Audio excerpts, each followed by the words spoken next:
What a great day. Not only because Ubisoft is doing extremely poorly, but they are, it's because Ubisoft is so close to forced closure that I can feel it. And if you have been following my channel, then you know that I definitely advocate for Ubisoft getting what they deserve, what they aspired for, everything. I want them to plow the fields that they sue.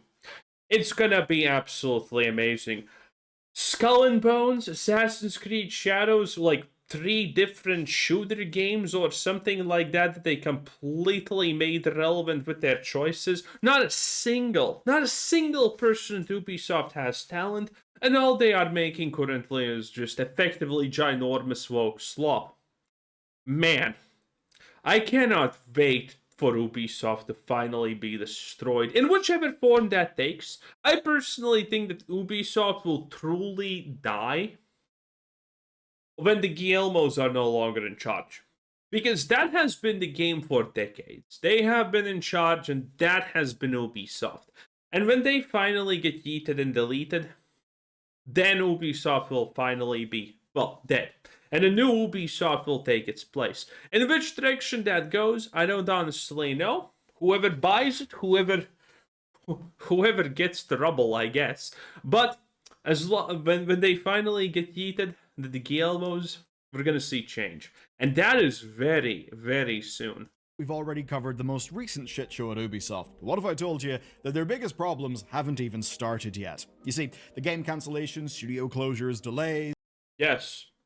I have mentioned this before, but you need to understand, Ubisoft just got given a loan by Tencent to give, well, it wasn't a loan, it's small details, but Ubisoft just got given money to pay off its debts. Ubisoft still doesn't have enough money to make a new game, which means they effectively paid off their old debts to acquire new debt to make some kind of new game. And they have no new games planned. Ubisoft has nothing. This is the funniest part, and we know this to be a fact because of the restructuring. The old Ubisoft and the Ubisoft Prime, or whatever you want to call it nowadays, it has an official name, but who honestly cares? They have no idea what to do. They have absolutely no idea how to handle this. And everything at Ubisoft is currently on ice. So, they are just losing money constantly, while they have no idea how the situation in their 2 companies now is going to end up looking. So they're just burning money and doing nothing. And they don't have money to burn, which is the funniest part still. So Ubisoft is effectively a debt spiraling extremely hard. The stock price, all those bad things are, yeah, there. They look bad. But Ubisoft's Guillemot-led management fully believe that these are the right course of action. You know, pain now in favor of more pain later. But you know what they don't know yet? They don't know how the whole creative house restructuring is even going to work, even though it's basically the pillar of their future business. Now, the idea is that they're going to give senior leaders freedom to control their franchises, to build what people actually want and deliver great games. What are these Rainbow Six Siege montages? Why aren't we seeing any of the prominent, plentiful trans operators? I mean, there's one Vomit operator, but man, that's not inclusive enough. Great in theory. Maybe it'll work. But, unfortunately, multiple senior Ubisoft leaders have sort of left the company in recent months, and one of them is even suing for constructive dismissal. And he is suing them for an utter shitload of money. Obviously. Let's ground ourselves before we get into the gory details. So, per VGC, Ubisoft is proposing to fire 200 staff from their Paris HQ. That's 18% of their workforce there. That's partially to save money, and partially because, in the new Ubisoft, they're decentralizing leadership to the people running the creative houses. So the idea is that the likes of Vantage Studios, which is the only one of the creative houses that even has a name yet, that they should be able to make their own decisions. Now, the first time that we learned about Vantage's leadership, it was in the form of a softball puff piece about the return of Charlie Guillemot. Yeah, you may recognize the surname there, and the interview was very designed to address concerns around nepotism. And it set the tone for what we could expect from... Which is hilarious, obviously. I mean, what kind of, like, boys, like, seriously, nepotism? Like, it's not like Ubisoft has lost 95% of its. Oh.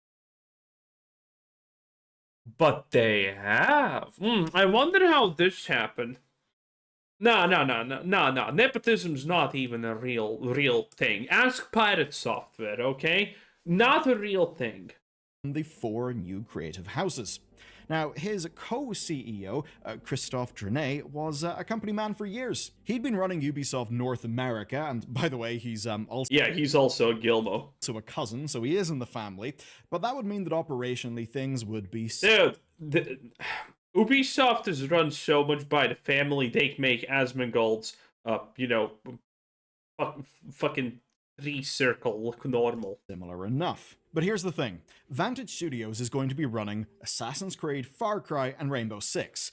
Charlie Gilmo, who is now the person creatively running those things, is not someone with experience making those games. And that really does raise the question, where were the people who were in charge of those franchises? And what did the reorg even look like? I mean, hopefully they're gone and blacklisted from the industry, if we're being completely honest. I mean, I don't want anyone working at any Ubisoft title ever in gaming again. Internally, that's where things get really fun. Because as of this month, thanks to the man who refers to himself as, quote, the guardian of the Assassin's Creed franchise, we've now got a pretty good idea. It was a total mess, and I think we know it's a mess because he's suing Ubisoft for 1.3 million Canadian dollars. So if the lawsuit works out... Wow, that's like $5 or something in euros and American dollars. May be able to afford half of a Canadian home, or perhaps a European castle. But to stay sane through all this, sometimes even I go outside. Billy, you're saying that you can buy a European castle for that much money? You can buy, actually, for $1 million or $2 million, a very luxurious, fully automated modern home. A smart house, if you will. But no, you're not buying a castle. Bellier, you absolute poor plebeian. So clueless. Per CBC Radio Canada, Marc-Alexis Cote, who I'm just going to call Mac because it turns out that's actually what they all call him at Ubisoft, so we're going to call him Mac. He's the former vice president and executive producer for the entire Assassin's Creed franchise, and he's suing Ubisoft for 2 years of salary and 75 grand in moral damages, totaling 1.3 million Canadian dollars. And he's doing that in the Superior Court of Quebec. Now, he is suing for constructive dismissal after more than 20 years of employment, and Ubisoft haven't... Does anyone know what's constructive dismissal? Usually we only talk about the wrongful termination. ...responded to the allegations yet, but it is all tied to the creation of this new entity, Vantage Studios. You see, in the summer of 2025, he claims a, quote, head of franchise position was being created at the company, and that this new role would take over most of his responsibilities as VP and EP, that's Vice President and Executive Producer for Assassin's Creed, and crucially, they'd be based in Paris, which, he is not. Now, he claims this was part of Yves Guillemot being opposed to his application because he wouldn't move away from Canada. His new role would instead be head of production, serving under this new head of franchise, which would obviously mean he'd lose the authority to lead and to make deals with partners. As an example, I mean, he would lose money because head of franchise, if it's under someone, is obviously a lesser role in a company. Partners like Netflix. So he wasn't really keen. Essentially, the new structure would be a demotion for him. He'd have less responsibility, less influence. Now, in September, they tried to convince him, right? They tried to get him to stay. They offered him leadership of one of the recently revealed creative houses. Though, of course, not Vantage Studios, which kind of notably has Assassin's Creed, the thing that he's been involved with for like 20 years. And all of this went down. Yeah, also a good question about the Ubisoft restructuring with the useless, shitty houses and whatnot. Where are they? Here, somewhere here. Bruh, what is the point of anything but Vantage Studios? They have Assassin's Creed, Far Cry, and Rainbow Six Siege, okay? Those are the big IPs. Like, look at this. Ghost Recon, Splinter Cell, The Division. noticeable franchise in their own right, obviously, but not even close to actually massive. Brawlhalla, For Honor's probably dead at this point, as much as I know. Riders Republic, no idea. Skull and Bones is definitely dead, and the crew is also dead. And like this just has Anno. That's it. Like anything but Vantage Studios is useless. I have a feeling maybe that's why they just said Vantage Studios and then it's the rest is creative houses because they don't actually even do shit. I don't know. It's hard to tell, but man, it looks off.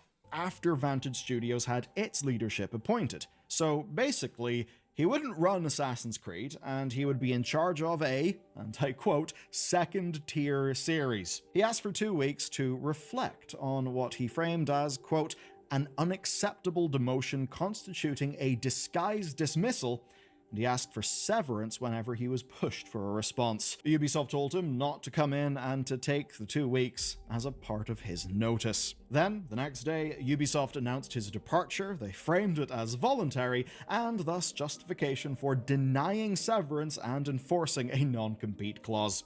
Allah, wow. No wonder he's suing if that's true. Holy. Once that non-compete clause lifted so he can find new work alongside his compensation. It's an overall messy state of affairs, but it does continue Mac's previously stated position that he did not choose to leave, that even though Ubisoft said it was voluntary, that it isn't. But the context here is absolutely key. The creation of the creative houses is seemingly an organizational nightmare for Ubisoft, and this one guy, Mac, is not the only senior leader who walked away. Ubisoft also lost another veteran executive producer in recent weeks, and the implications are that his decision came around the same time. He was a veteran executive producer, and in recent weeks he came to a similar enough decision. Now his name is Julian Garrity, and he was the executive producer for the entire Division franchise at Massive Entertainment. In total, wow, no one cares. He had 27 years at Ubisoft, and only a few weekends ago, he was promoting... Yeah, that's a problem. These people who have stayed at these old AAA companies for decades is a problem. Because the people who initially made, like, Blizzard famous, Bethesda famous, they're still there in the companies, but they have lost touch, or they're out of the companies, and effectively someone with just, years experience under them has gotten the role because of reasons, and they're not actually good at their job. And this is how all of these AAA companies are just slowly destroying themselves. The Division 2's new expansions, the upcoming mobile game, and a potential remaster ahead of the Division 3 launching. And just a few days later, they announced that he had gone to take an unspecified role at Battlefield Studios. And what's notable here is that in October of last year, he changed his LinkedIn role. Now, Massive denied that he was going anywhere at the time, but the timing absolutely aligns with Ubisoft's push to align their studios under creative houses, their whole new business model. It would also align with the pressure being put on Massive to refocus on the Division and to save on costs. Now, in October, Massive began a, quote, voluntary career transition program, needing... Again, beautiful. Give whoever at HR designed that name a raise, because that's effectively just, can you please choose to fire yourself so we don't have to pay you severance? Hilarious. To refocus after, of course, the sort of cool, maybe a bit frosty reception of Star Wars Outlaws and Avatar Frontiers of Pandora, though of course... Both games are absolute ass. The new Avatar movie came out, it got a third-person DLC, and it seems that's actually boosted players and sales quite a bit.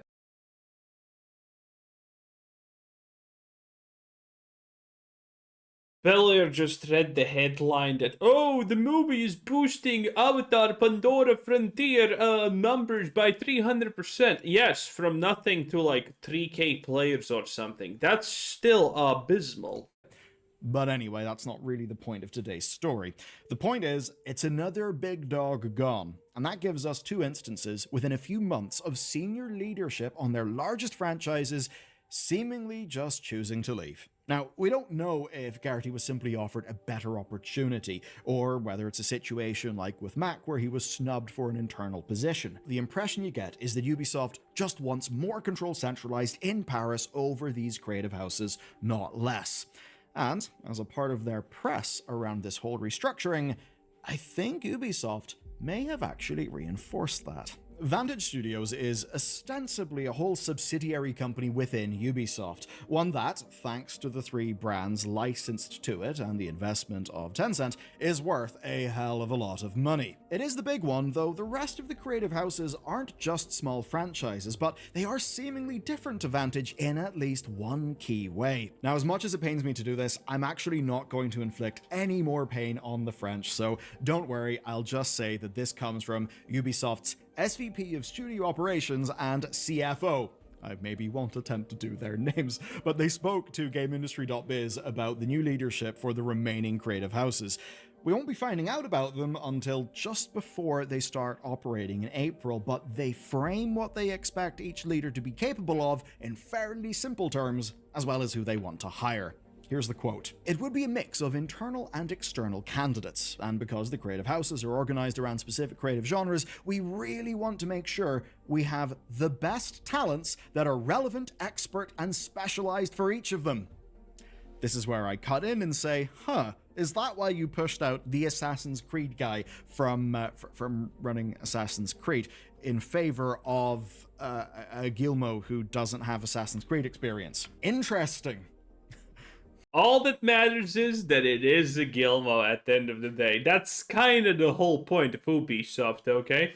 It's really hilarious because the whole thing probably is very much in fact, the Guillemot's fault because nepotism. Keep in mind, the average belt gets completely destroyed through nepotism in like 2 generations or 3 generations or something like that. Because you're not gonna... Okay, the person who made the thing, he's the most knowledgeable of it. He's the best because he made it. Then he teaches all of that to his offsprings that probably are already living the luxurious life and they're obviously less good at it. And then those people need to teach their next generation that's probably not even smart and didn't hit the jackpot in IQ, and they ruin everything. That's how it works. Generational wealth only lasts 2 or 3 generations and then it's gonzo because of this. And Ubisoft seems to be, with the Guillemot's, a prime example of this. Because there is no way. The leadership needs to let in all of this woke nonsense to happen. Because Ubisoft is incredibly woke. Ubisoft is literally one of the wokest companies out there. They have the pride parades, they have the badges, they have the everything. That's Ubisoft in a nutshell. And the Guillemot's let this in. They allowed it to happen through ignorance or whatever. And the funny part is, the Guillemot's don't actually like wokeness. Because I don't remember the exact thing, but this is actually very apparent when you actually look at what the Guillemot's have done and what they advocate for and what they talk about. They are not allies. They are not woke people, but either they don't care or don't think it's a problem for their company or they're too stupid to actually even know it exists. And they have allowed this to happen. But to get back on script, they basically need people who are capable of handling every genre and franchise under any given creative house's portfolio, not just one series. And I guess that's why the Assassin's Creed guy couldn't just go and run all of Vantage Studios, even though it really seems like they've kinda, cut their nose to spite their face here. But perhaps more importantly, and unlike the Vantage Studios leadership, right now they're being described as, quote, general managers and the leadership team. And I think that, along with specifics of how Mac was offered a leadership position for one of these houses, that it basically suggests Ubisoft are looking for people who will play nice within the new system. Because there's a huge tension between the Ubisoft of today and how these creative houses are supposed to work. You see, these groups are supposed to have, quote, full responsibility and financial ownership led by dedicated leadership teams, giving rise to, quote, decentralized creative organization with Yeah, that's just a lot of yap yap. Please, we're not gonna die, Lamau. Doesn't matter if Creative House leadership have different ideas than the people who will now be working under them. And that's the bit that will have massive knock on effects all the way through the company. God, what a shit interface, honestly. Wow, that looks impressively off. Anyway, that was Bel-Air. Ubisoft is just edging closer and closer to the finish line of destruction. I personally adore and love it. Thanks for watching. Bye.